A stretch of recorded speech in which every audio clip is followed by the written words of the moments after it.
Sometimes we kicked the ball over the wall, it came back, and sometimes the ball didn't return because the inmates held on to the football. So it was quite different days back then in the 80s, as we all know. We had helicopters landing and taking off every 15-20 minutes from the barracks, which was just across from us here in Girdwood. And our school was literally between the army barracks and the prison.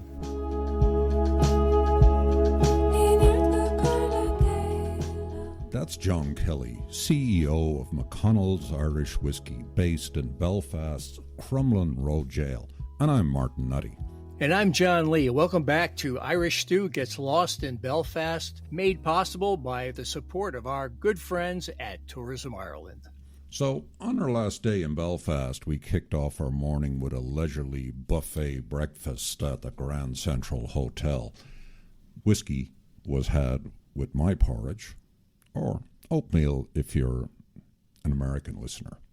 Suitably fortified, we met up with Michael Stewart, featured in a prior episode, who proved to be an extraordinary guide and advisor throughout our trip to Linonopolis. Our destination that morning was the Crumlin Road Gaol, not because we had been engaged in some kind of egregious behaviour during the prior days.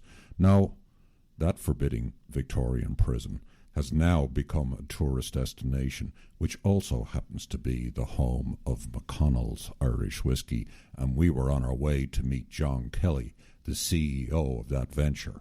So, without further ado, John Kelly and McConnell's Whisky at the Crumlin Road Gaol. John Kelly, welcome to Irish Stew. We've just enjoyed a great tour of McConnell's distillery here in the Crumlin Road Gaol. Mm-hmm. Amazing location. Just to walk around the place is fantastic, but then to experience what you're doing with whiskey. What's key? What's the goal here? What did you guys have in mind when you were going to come up with a new whiskey? I think there's a number of goals. The first is to restore the legend that was and will be again McConnell's Irish Whisky. McConnell's Irish Whisky was born in Belfast in 1776. Had a long, illustrious career, if you want, but alongside the decline of Irish whisky, so the McConnell's Irish Whisky name fell into a bit of a deep sleep. So goal number one is to restore that legend, to rebuild the McConnell's brand. Now within that as well, we're very proud to be from Belfast. And bringing distilling back to Belfast, I would say, is goal number two. Belfast was a city that produced more whisky than even Dublin or Cork. So we want to put Belfast back on the whisky map globally. So a big objective for us is to restore Belfast and to bring distilling back to Belfast. So restore the legend and bring distilling back. Objectives. Now, one of the interesting things, I suppose, about your backstory is literally you grew up right behind what was formerly one of Belfast's most notorious prisons, and you grew up just on the other side of the wall. That's right. So tell me about your travels. You started off in Belfast, on the other side of the wall. Yeah. Did you travel worldwide? I know you worked with Diageo, and now we're sitting back here. So give us the tour. I'm very proud to be from North Belfast. My family doctor, for example, is literally a mile from here on Duncarn Gardens. So incredibly proud to be from North Belfast. I went to school at St Malachy's College between 1983 and 1990.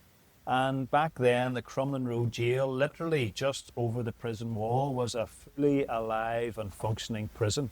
Sometimes we kicked the ball over the wall, it came back, and sometimes the ball didn't return because the inmates held on to the football. It was quite different days back then in the 80s, as we all know. We had helicopters landing and taking off every 15-20 minutes from the barracks, which was just across from us here in Girdwood. And our school was literally between the army barracks and the prison. So it was certainly different then, but that was life. We got very comfortable at that school, and it didn't really cause us any thought that there was an army barracks on one side and a prison on the other.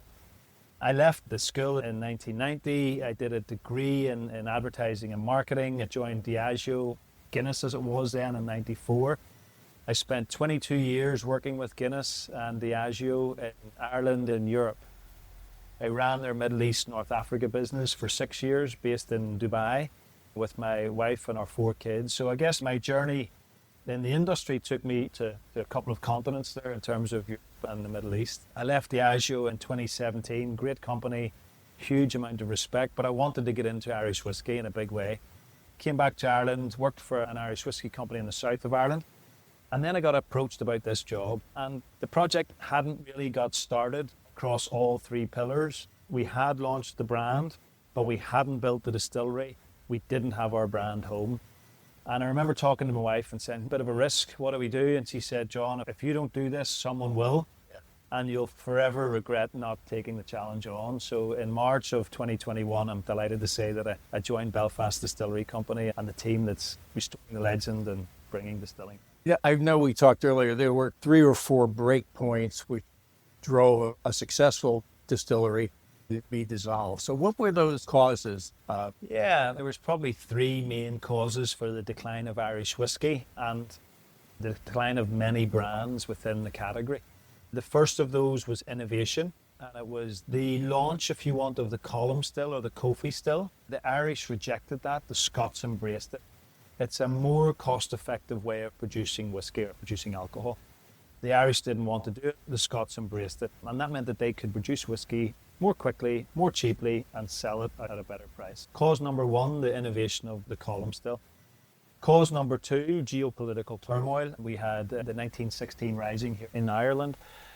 It was a war with the Commonwealth, an economic war with the Commonwealth, where Irish whiskey could not be sold in big markets that were in the Commonwealth, England, India, Australia. So the Irish whiskey producers weren't able to sell to those key markets.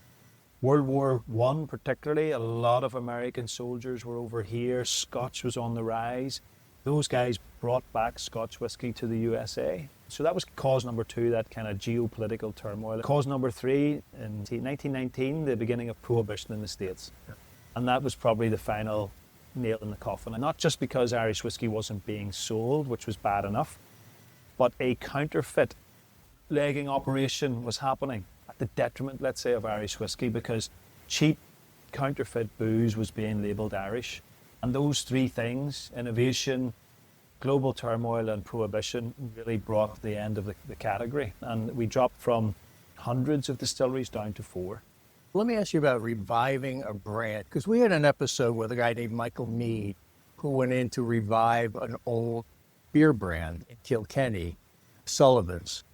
And so we had asked him about, were you trying to recreate the beer of the Sullivan's time? And the answer was mostly recreate the spirit of it, but expand, develop new versions of it. Are you trying to go back to the original recipe, or? Great question. And the simple answer is no, we're not going to go back to the original recipe, because there were many different recipes that would have been within the McConnell's stable. We're sitting here in the Cromac room, and just over here you can see the Old Crow brand, the Old Orkney brand, alongside Red Cap Beer and the McConnell's brand. So the reality is that McConnell's as a company didn't just have one recipe. They had different brands within their portfolio. Mm-hmm. So we were determined not to go back to recreate that recipe. We were determined to recreate the legend that was McConnell's and bring that back to the industry as such. So no, we're not getting the recipe, but certainly the resurgence of the brand, incredibly important. So one of the interesting things, I suppose, about whiskey is it has a long shelf life. It can last a long time. So question, is there a bottle lurking out there do you have a whiskey archive, and have you tried a number of the different older flavors? No, we haven't tried any of the older flavors. And yes, believe it or not, there is a whiskey bottle out there, and it's not far from here. So if you've got another few hours in Belfast, the Friend in Hand off-license, yes, which is down right beside the Duke of York there, and Billy Jack and Paul O'Hare. If you're in there again, talk to the guys there. They will show you an old bottle of McConnell's that's locked up behind in a cabinet. Mm-hmm. It hasn't been opened, so we haven't tasted it. Mm-hmm. But it has the old McConnell's packaging that we took inspiration for the creation of the new brand. So you can see it. Because as I understand it, the brand died around the 1930s, am I correct? 1938, the McConnell's organization came to an end. So people, if you have any whiskey lurking in your attic, you might have a taker. You've hit on a very interesting point, because We talked about prohibition earlier, and we had an example of a house in the USA that was being renovated. And behind a sub-wall, cavity in the wall, they found, believe it or not, an old McConnell's bottle. And that must have been back in the days of prohibition when you had to hide your booze, otherwise it would have been confiscated. So, yes, if anyone's out there refurbishing their house in the States, please look out for a McConnell's bottle or two. Yeah, not only is there the amazing history of the jail here, the great, incredible sort of Victorian architecture, the fascination with the distilling process, it looks like a great kind of premium travel experience. What can people book into here in all these various beautiful rooms? You're quite right. You're now in the tourist industry. As someone who's been in the alcohol industry for 30 years, I'm now kind of learning a whole new industry in tourism. We hope to be able to welcome over 100,000 visitors here to the McConnell's Distillery in Belfast, the home of our brand. And at the moment, there are 3 different tours that you can partake in. The first is our signature tour, the tour that we took together just now, where you get to sample the new make whiskey, the 5-year-old, and the sherry finish.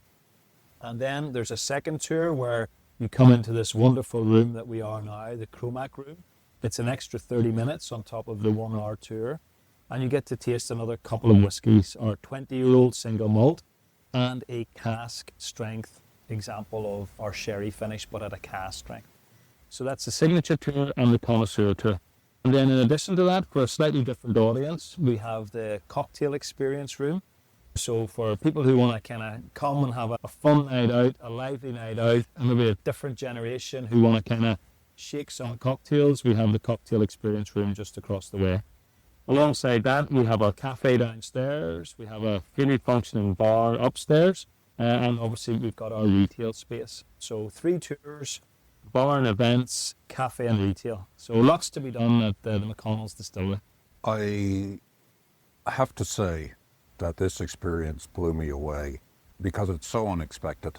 When I think prison, I think grim. And indeed, when you approach this building, it is grim. When you walk in and you see the attention to detail, when you sit and try the quality of product, I think it is an absolutely unique experience. And my guess is it's probably the only distillery that actually operates within what is a former prison. So I can't shout this out loudly enough.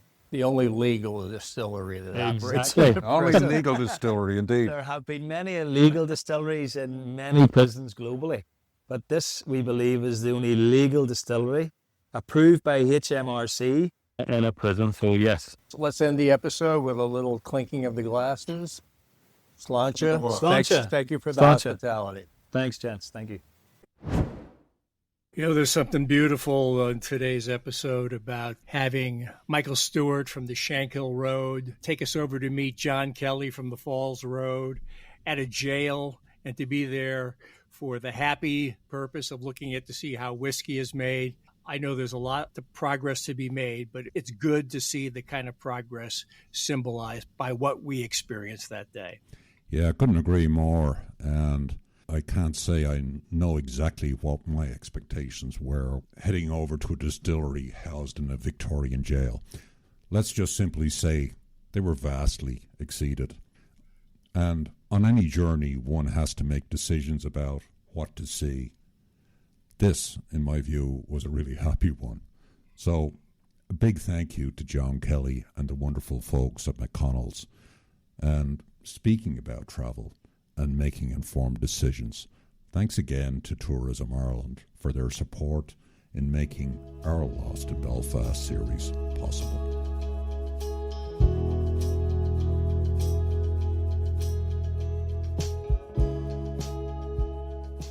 Irish Stew is produced by John Lee, Martin Nutty, and Bill Schultz. Editing, mixing, and mastering by Bill Schultz. Music on Irish Stew was composed and performed by Rosa Nutty, with Donald Bowens on drums, Cathal O'Riordan on bass and synthesizer. For more on Rosa Nutty's music, please visit rosanutty.com.